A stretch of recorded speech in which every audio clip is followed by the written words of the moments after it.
ദേശവഴികളെ ഭക്തിയിൽ ആറാടിക്കുന്നതായിരുന്നു വിവിധ ക്ഷേത്രങ്ങളിലേക്ക് നടന്ന കാവടി ഘോഷയാത്രകൾ.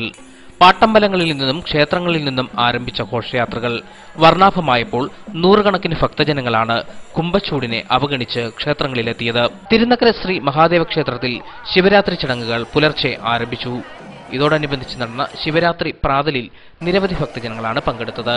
കിഴങ്ങുവർഗ്ഗങ്ങൾ ഉപയോഗിച്ച് തയ്യാറാക്കിയ പുഴുക്കാണ് പ്രാതലായി വിതരണം ചെയ്തത്. ഭക്തർ നൽകിയ വഴിപാട് വിഭവങ്ങളാണ് ഇതിനായി ഉപയോഗിച്ചത്.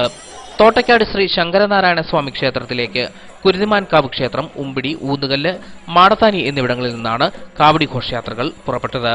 വർണ്ണവൈവിധ്യം നിറഞ്ഞ കാവടികൾ വീഥികളെ നയനമനോഹരമാക്കിയപ്പോൾ ഭക്തജന പ്രവാഹമായിരുന്നു ക്ഷേത്രത്തിലേക്ക്. മുണ്ടക്കയം ചോറ്റി ശ്രീ മഹാദേവ ക്ഷേത്രത്തിൽ ശിവരാത്രിയോടനുബന്ധിച്ച് കാവടി ഘോഷയാത്ര നടന്നു. പാറത്തോട്, ചിറ്റടി എന്നിവിടങ്ങളിൽ നിന്നും ആരംഭിച്ച ഘോഷയാത്രകൾ ചോറ്റി ജംഗ്ഷനിൽ സംഗമിച്ച് സംയുക്തമായി ക്ഷേത്രാങ്കണത്തിൽ സമാപിച്ചു. അമ്മൻകുടവും ചെണ്ടമേളവും പഞ്ചാരിമേളവും ഘോഷയാത്രയ്ക്ക് കൊഴുപ്പേകി. ആയിരക്കണക്കിന് ഭക്തജനങ്ങളാണ് ശിവദർശന സായുജ്യം തേടി ക്ഷേത്രത്തിലെത്തിയത്. കൂത്താട്ടുകുളം അർജുനൻമല ക്ഷേത്രത്തിൽ ശിവരാത്രിയോടനുബന്ധിച്ച് വിശേഷാൽ ക്ഷേത്ര ചടങ്ങുകൾക്ക് പുറമെ മഹാപ്രസാദം മുട്ട് നടന്നു. കൂത്താട്ടുകുളം മഹാദേവ ക്ഷേത്രത്തിൽ രുദ്രകലശാഭിഷേകം, മഹാപ്രസാദം മുട്ട് എന്നിവയോടെയാണ് ശിവരാത്രി ആഘോഷങ്ങൾ നടന്നത്. ഇടയാർ ശിവക്ഷേത്രത്തിൽ ഭഗവതി ആലയത്തിൽ നിന്നും താലപ്പൊലി എതിരേൽപ്പ്, നടക്കൽ പറവെപ്പ് എന്നിവ നടന്നു. വെളിയന്നൂർ പെരുമറ്റം മഹാദേവ ക്ഷേത്രത്തിൽ സമൂഹശയനം, പ്രദക്ഷിണം, കാഴ്ചശ്രീബലി, വലിയ കാണിക്ക എന്നിവ നടന്നു. കീഴക്കൊമ്പ് ശ്രീ കാർത്തികേയ ഭജന സമാജം ക്ഷേത്രത്തിൽ നടന്ന വില്ലുപത്രാഭിഷേകം ഭക്തിസാന്ദ്രമായി. തുടർന്ന് ഏവർകളി നടന്നു. കൂത്താട്ടുകുളം മംഗലത്ത് താഴെ ഗുരുദേവ ക്ഷേത്രത്തിൽ ശിവരാത്രിയോടനുബന്ധിച്ച് ദീപാരാധനയും വിശേഷാൽ പൂജയും നടന്നു.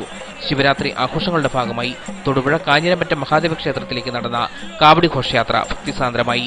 നൂറുകണക്കിന് ഭക്തജനങ്ങൾ അണിനിരുന്ന ഘോഷയാത്ര തൊടുപുഴ ശ്രീകൃഷ്ണസ്വാമി ക്ഷേത്രത്തിൽ നിന്നുമാണ് ആരംഭിച്ചത്. ക്ഷേത്രത്തിലേക്ക് നടന്ന എഴുന്നള്ളിപ്പോടെ ശിവരാത്രി ആഘോഷങ്ങൾ സമാപിച്ചു. കങ്ങഴ മഹാദേവ ക്ഷേത്രം, മല്ലപ്പള്ളി തിരുമാലട മഹാദേവ ക്ഷേത്രം എന്നിവിടങ്ങളിലേക്കും കാവടി ഘോഷയാത്രകൾ നടന്നു. ഘോഷയാത്രകൾ ഭക്തിയും കലയും താളവും സമ്മേളിച്ചതായപ്പോൾ വ്രതാനുഷ്ഠാനങ്ങളുടെ പൂർണ്ണതയായിരുന്നു ചടങ്ങുകൾ. വിവിധ ബ്യൂറോകൾക്കൊപ്പം ദൃശ്യാന്യൂസ്, ചങ്ങനാശ്ശേരി.